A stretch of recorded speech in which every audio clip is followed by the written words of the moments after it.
बिहार के छोटे से गांव में खुशबू नाम की एक लड़की रहती थी। वे लोग बहुत ही गरीब थे।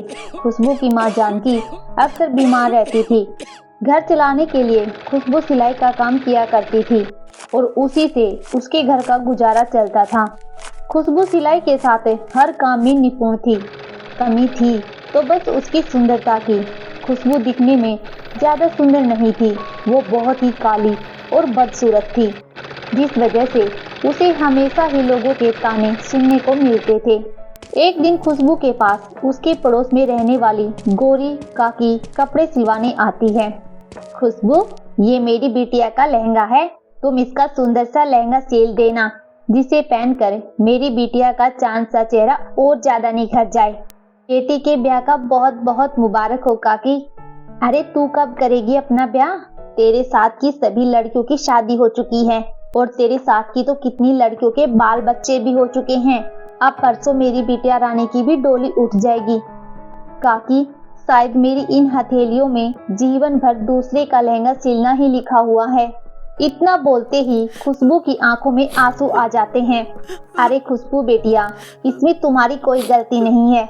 आजकल तो शादियों को लेकर 36 चोचले हैं, फिर तेरी तो दशा ही निराली है।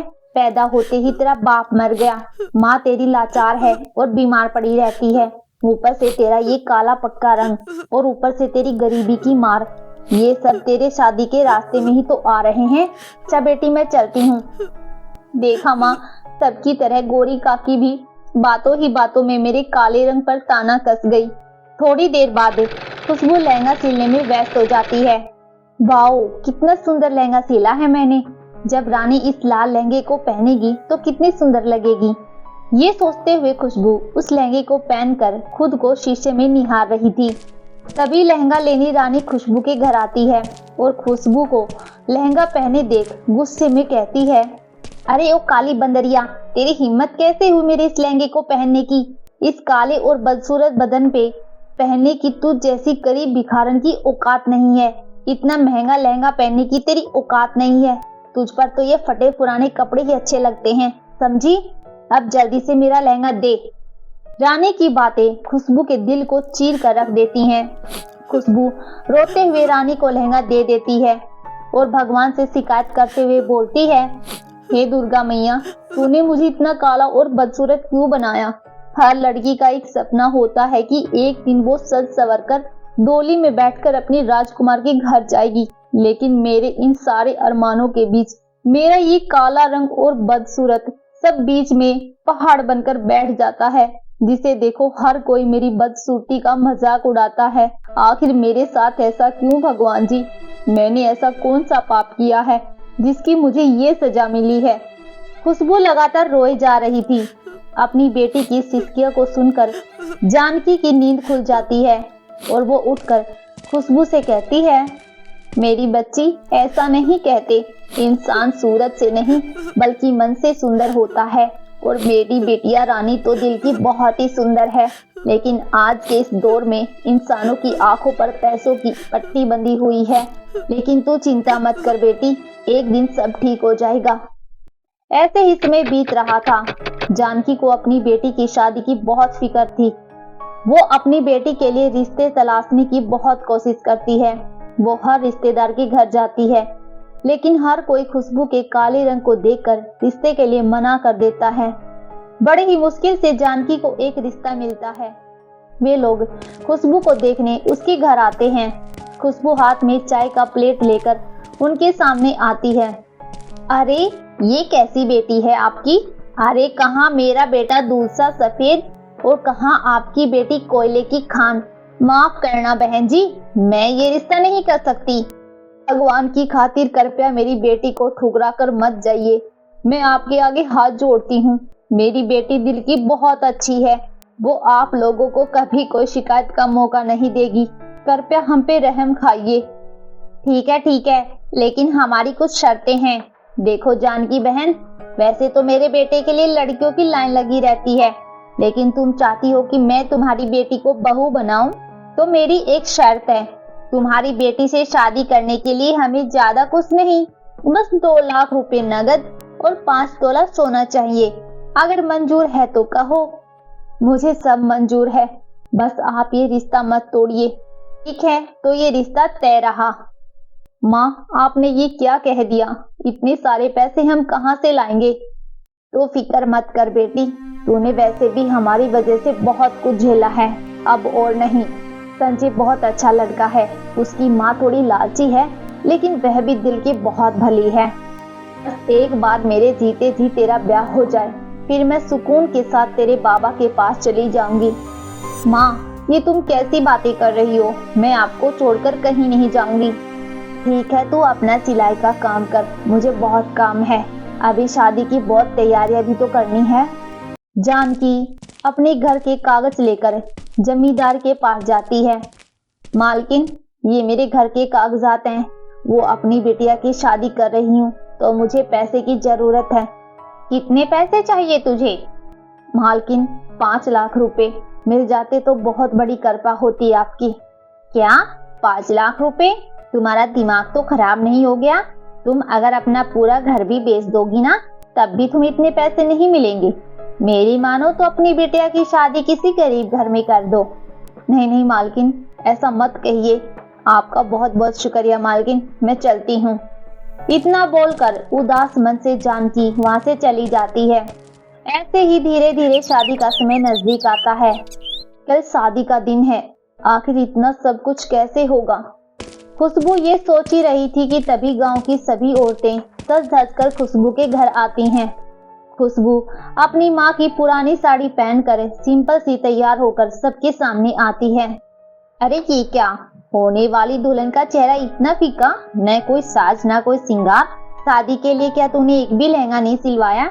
वैसे तो बड़ी पूरे गांव के लहंगे सिलती हो, अपने लिए तुमने एक भी लहंगा नहीं बनाया। सही कह रही हो बहन जी। वैसे खुशबू ये फटी और पुरानी साड़ी कहाँ से खोज कर निकाली है? अरे कम से कम शकल अच्छी नहीं है तो कम से कम कपड़े तो ढंग के पहन लेती।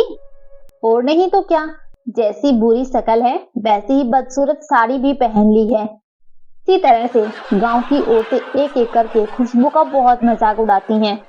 सभी लोगों के घर चले जाने के बाद खुशबू रोते हुए झटपट से अपनी सिलाई मशीन पर बैठकर बचे कुचे कुर्ते जोड़कर अपने लिए लहंगा तैयार करने लग जाती है। लेकिन अपने लहंगे को देखकर खुशबू निराश मन से रोते हुए कहती है, दुर्गा माँ, आखिर मेरे साथ ही ऐसा क्यों? आपने मुझे इतना बदसूरत और गरीब क्यों बनाया?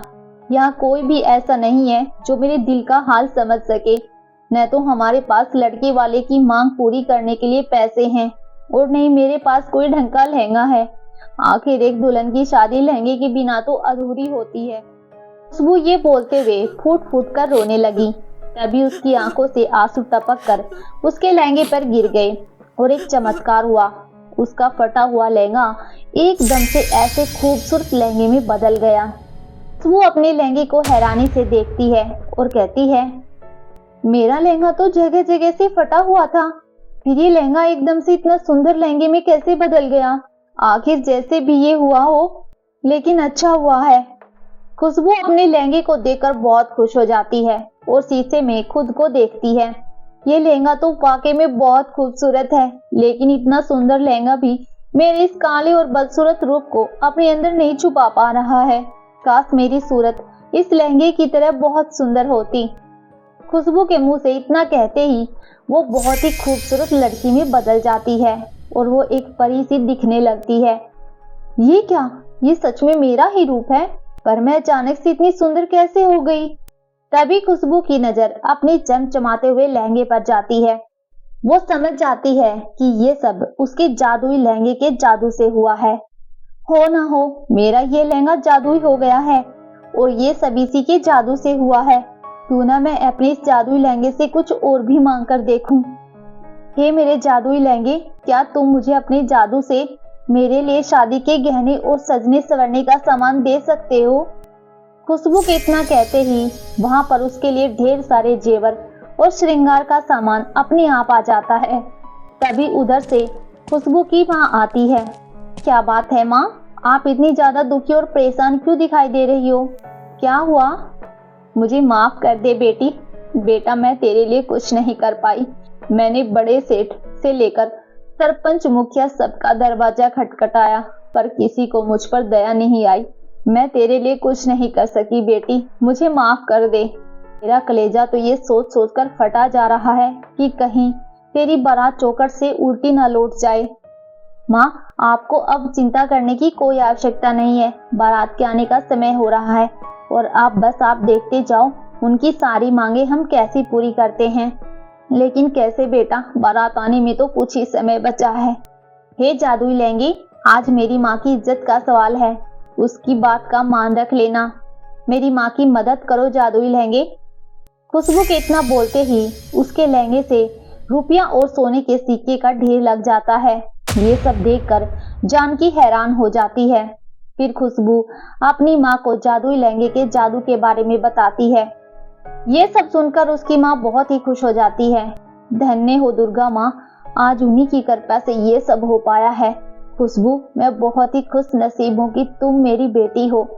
अब बस देखना बेटी, तेरी शादी में कितनी धूमधाम से करती हूँ। जानकी उन पैसों से बहुत ही अच्छे से शादी की तैयारियां करती है। कुछ ही देर में बारात आ जाती है।